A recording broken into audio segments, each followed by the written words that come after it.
$100 million. That's what Dmitry Mazepin reportedly spent to put his son on the Formula 1 grid. We all saw how that went. Could have been Nikita Mazepin in the Haas, spearing off into the barriers at turn 3. Controversy, crashes, spins, and then gone. But that's what happens when the money fails. So, what happens when it works? Lando Norris is the Formula 1 World Champion! This is the guide on how to buy an F1 World Championship. This story is about Lando Norris, a little kid born in Bristol, one of the 5 UK cities with the highest concentration of millionaires, one of them being his father, Adam Norris. In 1998, he founded Pensions Direct, a startup that sold pensions directly to consumers online or by phone. The model worked, catching the attention of one of the UK's largest financial firms. By the time Hargreaves Lansdown went public in 2007, the company was valued at around £711 million. So yes, Adam Norris was officially a millionaire at just 36 years old, with a personal fortune close to £200 million. That allowed Lando to grow up in a stable, supportive environment. So when his older brother, Oliver, introduced him to speed, it was never treated lightly. And when his 7th birthday came around, his father wanted to give him something special, his first kart. And not just any kart. This was a proper racing setup, a BRM chassis paired with a Rotax engine, real competition equipment, a setup that could easily cost between $6,000 and $10,000. Now, I honestly don't remember what I got when I was 7, but if you want to give me a subscription today, I promise I won't forget it. Anyway, the kart wasn't just a birthday gift. It was the start of something much more serious. His journey took shape at local tracks in the southwest of England, places like Clay Pigeon, the same spot where years earlier another F1 champion named Jenson Button chased the same dream. And now here comes Jenson Button, the 2009 World Champion!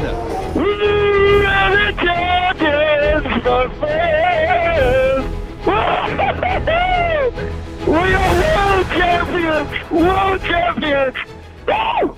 By the time he was 8, Lando wasn't just driving anymore. He was racing, and it was a struggle. Now let's take a moment to talk about someone you definitely know, Sir Lewis Hamilton, a 7-time world champion with an insane karting career. Pretty much everything he touched turned into a win, but the story behind it was brutal. While Lewis was collecting trophies, his father was juggling up to 4 jobs, remortgaging his house and betting almost all his savings on one thing, his son's career. Curious how things went for Lando? With all resources available, he was failing. And honestly, with those kind of results, a lot of people would have quit. But Adam saw something different, so he doubled down. You have to understand, karting is an insanely competitive world, and most junior drivers race carrying panic. One mistake, one bad lap, and everything they've worked for could disappear. Lando didn't drive like that. And yeah, everyone knew the Norris family had money, but money didn't make him fast. It just removed fear. And guess what? It worked. But with just one turn remaining, onto the home straight, and your world champion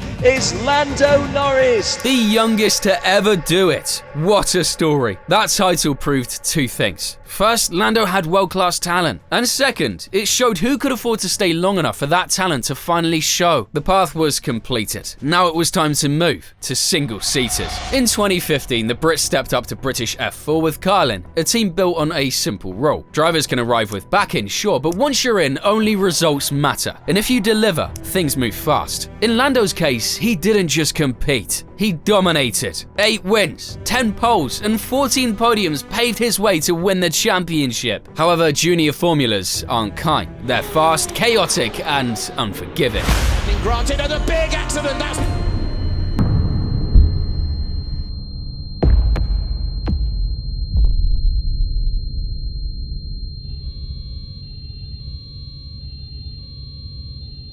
That crash changed the conversation at home. Suddenly, it wasn't about lap times or trophies anymore.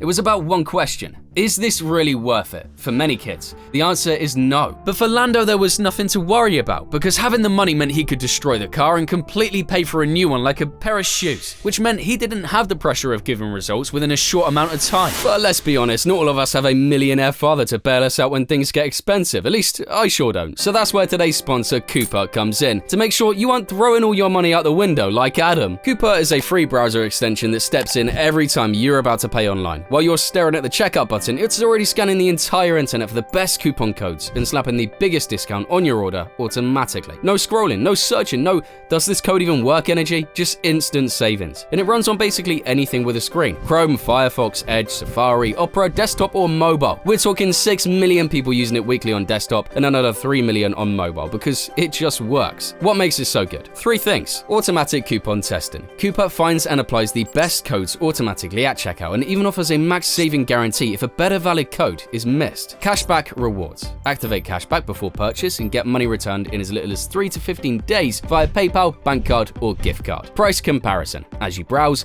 Coupa shows you better deals from other retailers so you always know if you're getting the best price in real time. On average, users save around $600 per year when they use Coupa, so whether you're picking up new F1 merch, grabbing car parts, or just doing the weekly shopping, you might as well keep more money in your pocket. Hit the link in the description to install Coupa or download the app. Motorsport is expensive, but your shopping cart doesn't have to be. Back to the video. With that being said, that gave him something more powerful than talent. Mentality. Winning mentality. This outstanding year earned him the McLaren Autosport BRDC award, recognizing Lando as the best British prospect of the season, with the prize of receiving a test in a McLaren Formula 1 car and a simulator role with the guys from Woking. Starting to connect the dots now, right? Well, easy there, cowboy. See, by 2017, the Papaya gang wasn't chasing hype anymore. They were trying to rebuild quietly after years of pain. I tried 3 times, please, Fernando. I tried already, so try yourself. The engine was going much slower than before. Amazing. They had a driver, Stoffel Vandoorne, one with an all-time GP2 record of most wins, most feature race wins, most pole positions, most consecutive poles, most podiums in a single season, most points in a single season. Impressive, right? But reality hit hard. Stuck in one of the worst cars on the grid and going head-to-head with a 2-time world champ. That combination swallowed him whole. Under normal circumstances, the logical move would have been simple. Give him another chance on a different team. But F1 doesn't work like that. Without a wealthy father or a financial safety net waiting to catch him, there was no second lifeline. That's the context in which Lando appeared. Sources claim that at the time, Adam reportedly spent close to $5 million just to lock in the test and development driver role. So the equation was simple. Higher the risk, higher the reward. To become one of only 20 drivers in the world in F1, Lando, it's very special. It's an achievement in itself. What does it mean? It means the world. I mean, it's my dream from karting when I was young, to be with McLaren and one day be a F1 world champion. That's the dream. In the blink of an eye, the future disappeared, and the new kid on the block arrived, ready to deliver. Across 21 races, he finished in the points 11 times. That's 52.38% of the season. To put that into perspective, Isaac Hadjar, the breakout rookie everyone talked about last season, scored points 10 times out of 24 races. The Brit didn't just survive his rookie year, he made a real impact on and off track too. I can answer this for you, yes. Massive. Massive what? Tranquilo, break, you son of your mother. Cute. However, here's the part most people overlook. This reality didn't just happen. It was meticulously built for him. Just think about it. Why give him the race engineer who had worked with Alonso when the more experienced driver was Sainz? Why hand him a 3-year contract when most rookies get 1, 2 at best and are told to be grateful? Why did Mum start doing laundry every time Norris was about to overtake someone? Funny coincidence, right? Not really. See, securing Lando's full-time seat came with roughly $36 million in backing from Adam. And I know what you're gonna say. Yeah, he was talented. Yeah, he deserved a shot. But F1 isn't a fairy tale, otherwise the grid would have looked very different. De Vries and Pourchaire instead of Latifi and Zhou. Drogovic could have been lining up in place of Stroll. And Luciano Becchetta wouldn't have had to reinvent himself in Hollywood. By the end of the year, the FIA went with Alex Albon for Rookie of the Year. Fair enough, I'd say. Fans, though, they went with Norris. Was it about talent, personality, who knows? Whatever it was, something was clearly warming up. It's gonna get clogged. Oh my god! Das is dangerous, guys. Do not use das. 2,000 years later. Okay, not exactly the warm-up I had in mind. It's just like, this isn't the F1 driver image I grew up with. You don't imagine Juan Pablo Montoya streaming from his bedroom after dinner. It just feels off. But then again, Lando was different. And more importantly, he knew exactly what he was doing. By now, he'd already gone from nobody to paid driver. So the next step was obvious, showing everyone there was more than just a privileged kid story. And how to do that? With podiums. And Lando Norris gets on the podium for the first time in Formula One. Yeah, boy! Lando Norris is a podium sitter. McLaren are on the podium. And what a start to the season this has been. Then 2021 arrived, and McLaren changed the equation. Brown and Seidel weren't aiming for progress anymore. They wanted wins. So they brought in a certified race winner, Danny Rick. Everyone expected the spotlight to be shifted a bit, especially after Italy, where circumstances lined up for the Australian to deliver the team's first win in almost a decade. He went to Renault, he's gone to McLaren, he's going to get the victory now. It's McLaren and Ricciardo that win the Italian Grand Prix. Lando Norris comes home to make it a 1-2 for the men from Woking. However, that never really happened. In fact, head-to-head, the Honey Badger wasn't even close. Even so, almost nobody remembers that. What people remember instead is Belgium. Line. Yeah.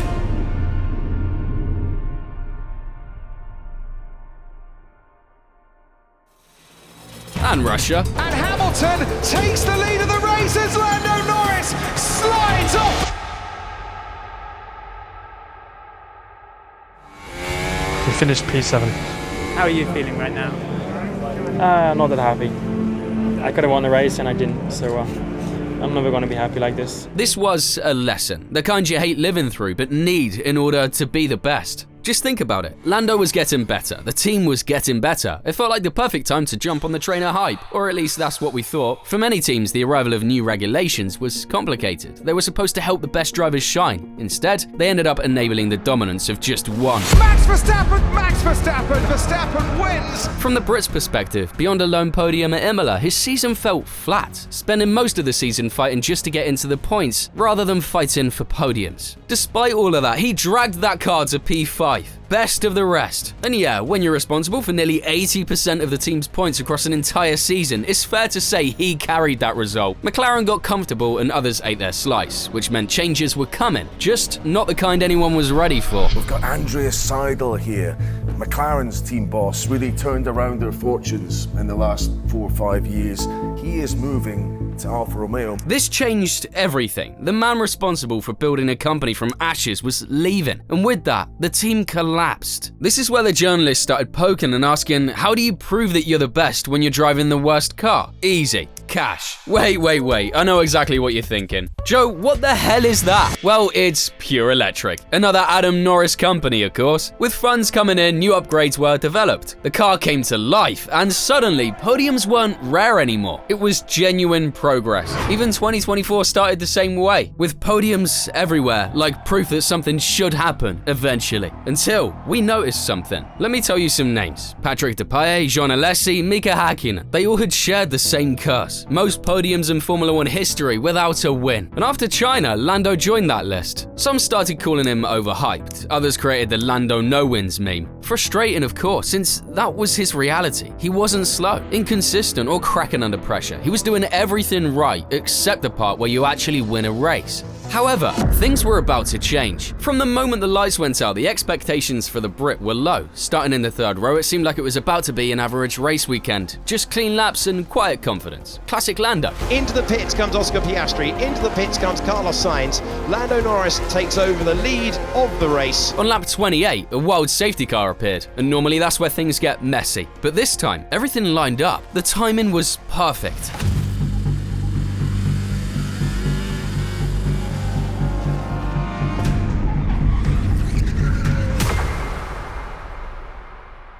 Let's bring in our strategist for everything that's happened there, as the safety car appears to have caught Max Verstappen, and this is a big moment for Lando Norris. Now, can they respond?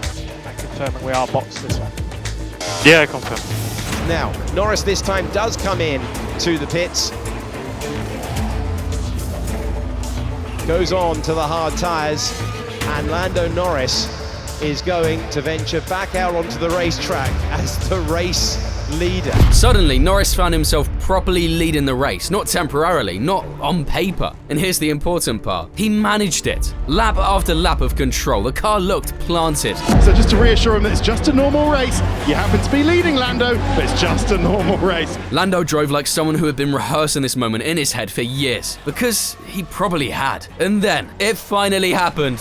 15 times Lando Norris has stood on the podium, but never on the top step. Until now, it's a landmark day for Lando. Lando Norris wins for the first time in Formula One. It's victory in Miami for Norris. After 110 starts, after years of soon and next time, he'd finally done it. He proved to himself, to the world and the haters, that he was worth it. Because once a driver gets that first win out of the way, the weight just drops. The questions disappear, and suddenly the guy everyone used to call the best without a win becomes something else entirely. Because right after his win in Miami, people started to picture him as the next little contender. But in reality, it was only on paper. And that, well, it gave him the audacity to start saying things like, you take a gamble, it's paid off for them. It's not talent or, it's just luck. The worst part, he said that right after one of the lamest performances of the year. Brazil 2024 was supposed to be another statement weekend. Starting from pole, right after his biggest rival got out in Q2 and dropped some more places due to a new power unit. Verstappen to the line, and Verstappen is out of the first part of qualifying. A day of shocks continues. For a brief moment, it felt like he was exactly where he needed to be. And then Norris did what he does probably too often. The Sao Paulo Grand Prix is underway. From the line, good reaction time for George Russell. The lead for George Russell. The Mercedes man gets by. Still, he was there with the pace to fight for the win. Then the rain started playing games, some crashes here and there, and a VSC that made the strategy shuffle around, and suddenly, he was behind the man that started P17. From there, it just got worse.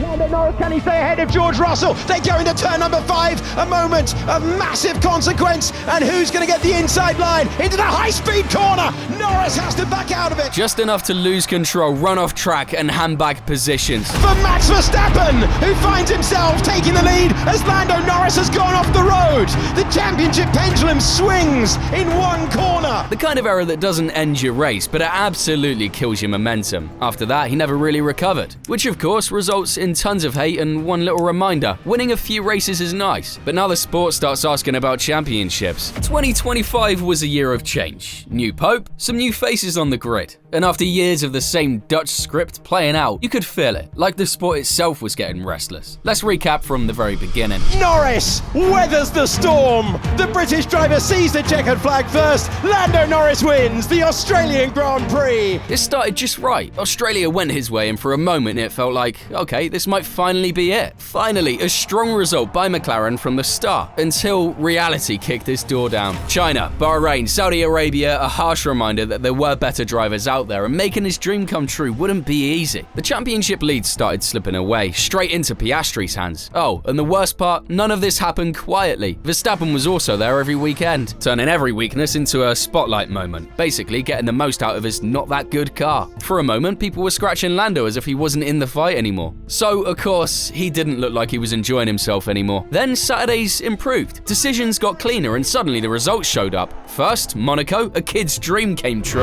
Lando will join the legendary winners of this race. Lando Norris wins the Monaco Grand Prix. Monaco, baby! Yeah, baby! 3 wins in 5 races isn't luck. Even if Silverstone and Hungary played nicely with strategy, you still have to deliver. Still, F1 wasn't done testing him. Zandvoort brought an oil leak. DNF. I got smoke coming from the cockpit, I think. I smell something funny. There is smoke.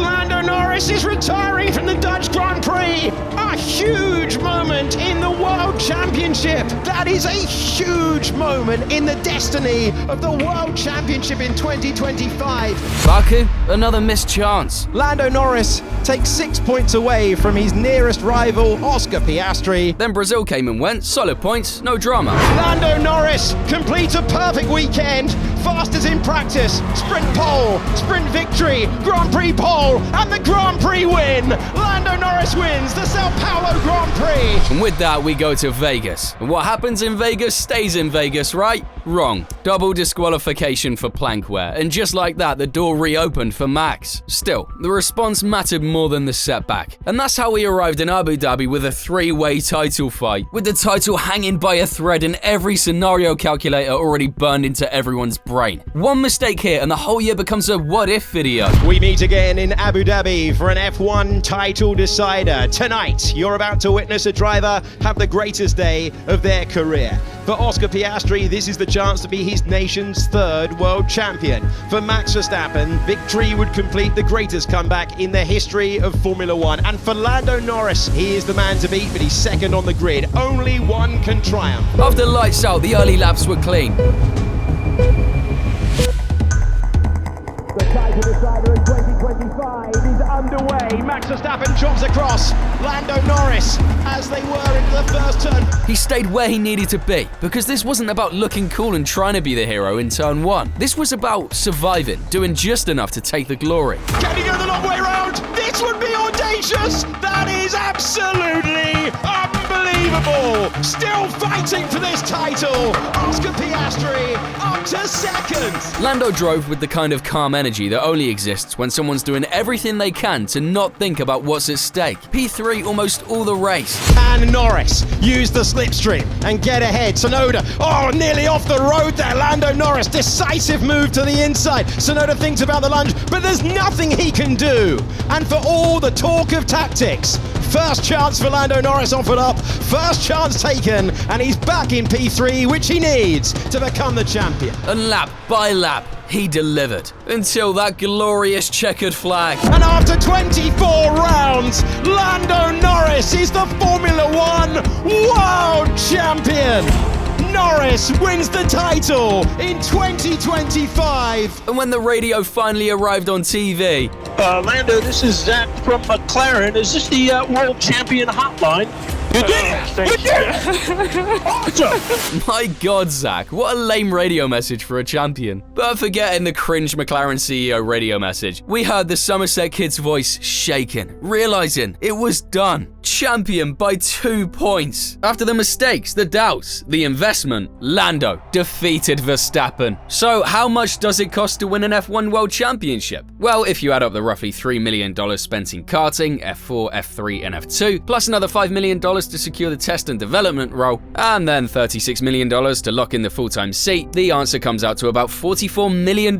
Being honest, what did money actually buy here? It didn't buy talent or speed. What it bought was time. Time to fail and come back stronger. Racecraft still has to be earned. F1 isn't that simple. Otherwise, Stroll would already have 3 by now. And if you don't believe me, watch this. And as always, thank you for watching.